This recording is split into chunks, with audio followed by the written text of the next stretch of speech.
Hello, listeners, and welcome to Economic Insight. Our goal today is, well, to cut through the complexity. We're looking at the big front page stories from the Seoul Economic Daily. We'll break down the recent international summits, the domestic economic shifts, basically give you what you need to know fast. And it's certainly been a packed period. A lot happening. You've got major diplomacy wrapping up APEC in Gwangju, that really high stakes Korea-China meeting. Plus, we're seeing some pretty revealing new data about Korea's own economy. These things really set the stage for the next few years. Okay, let's start with that diplomacy then. The meeting between President Lee Jae-myung and President Xi Jinping, it lasted 97 minutes, right? That's way longer than the recent US or Japan summits. Yeah, that length itself tells you something. It Yeah. wasn't just ceremonial. They were clearly digging into substantive issues. And the big headline coming out was this declaration of a full restoration of relations between Korea and China. A full restoration. That sounds significant, especially with all the US-China tech rivalry going on. It's a major geopolitical signal.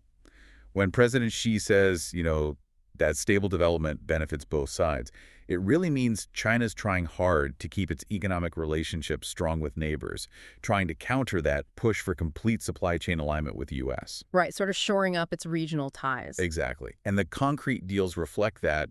6 MOUs signed, but the financial ones, those are key. Let's talk about the big one first, that $70 trillion one currency swap renewal. $70 trillion. Yeah. That's an enormous figure. It's absolutely critical. Think of it like a financial safety net between the two countries. It lets Korea and China trade using their own currencies, not relying totally on the U.S. dollar. That gives both of them a lot more stability, a buffer against, say, global money crunches or even, pressure using the dollar. So it's more than just symbolic. It's a strategic move to make their trade less risky given the global situation. Definitely. A way to solidify things despite those geopolitical pressures. And the second major economic piece? That was the agreement on the 2026-2030 Economic Cooperation Joint Plan, a 5-year plan.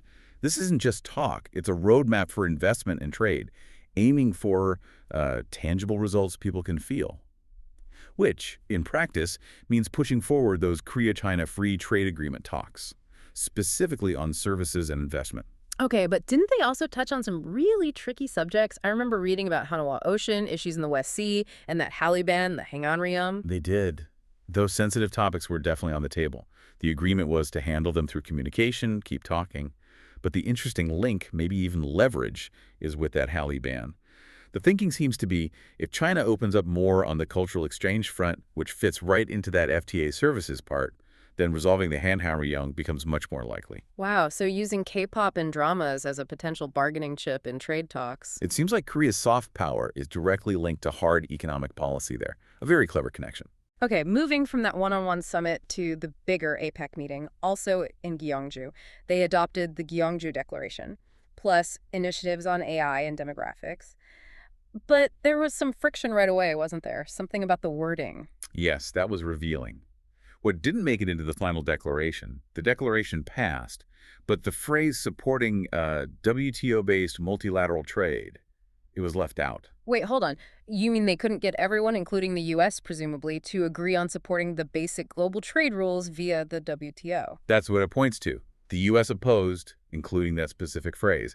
It really shows those global trade tensions are still simmering pretty intensely. Even at a big forum like APEC, endorsing the WTO framework isn't automatic anymore. That's quite a statement about the state of global trade. But APEC wasn't all tension, right? There was a win for Korea's cultural influence. Oh, absolutely. This was genuinely unique. The Gyeongju Declaration is the first time an APEC declaration has ever specifically mentioned strengthening cultural creative industry cooperation. It's a huge nod to the global impact of Hallyu music, film, everything. It basically sets a precedent for more cooperation in the creative sector across the whole Asia-Pacific. A real milestone for Korean soft power on the international stage, then. A landmark moment, really, Yeah. especially as the host nation. Okay, so Korea's had some diplomatic successes. But let's shift focus now to the domestic front, because there's this worrying data from the Bank of Korea about lending. Yes, this is a deep structural issue. It goes back to the post-IMF crisis period. Back then, banks got really focused on safety, on Jeongeonsong, and they decided the safest bet was lending against real estate collateral. They prioritized that over looking at a company's actual potential, its productivity, basically trading future growth for perceived safety now. And the impact of that shift. The numbers are pretty bad, aren't they? Value added per one loan has plummeted. Plummeted is the right word. It's down by more than half, a 53% collapse since 1998. Think about it like this.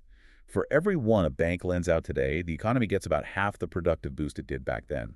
In 98, one loaned created about 3.541 in value last year, just 1.671. Wow. And how directly does that connect to the banks lending more for real estate? It's a direct link. Look at where the loans went. Yeah. Real estate lending went from just 1% of corporate loans in 98 to over 22% last year. That's a massive shift, 22 times more. Meanwhile, manufacturing share, it dropped from almost 48% down to about 31%. Money flowed out of productive industry into assets. But hang on, if real estate is safer because of the collateral, doesn't it make sense for banks to prioritize that, especially if they're focused on Jianzhansong? That's the crux of the issue.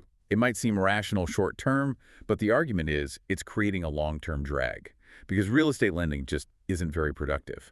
It generates only about 0.531 in value for every one loaned. That's barely half a one. Compare that to manufacturing, which generates 1.521. Real estate lending is roughly one-third as productive. So you're essentially starving the more productive parts of the economy. Exactly. You're funding stability, perhaps, but not growth or innovation nearly as effectively. So the expert consensus is that for the government's productive finance push to actually work, banks need a fundamental change. That's right. They need to move beyond just looking at property collateral. Right. They need to get better at assessing a business's actual prospects, its ability to repay based on its potential, and channel funds towards those high-tech, high-value sectors. It's seen as the only way to reverse that big drop in value creation. A really crucial domestic challenge. Okay, let's quickly pivot to one potential future growth area, energy, specifically small modular reactors, SMRs.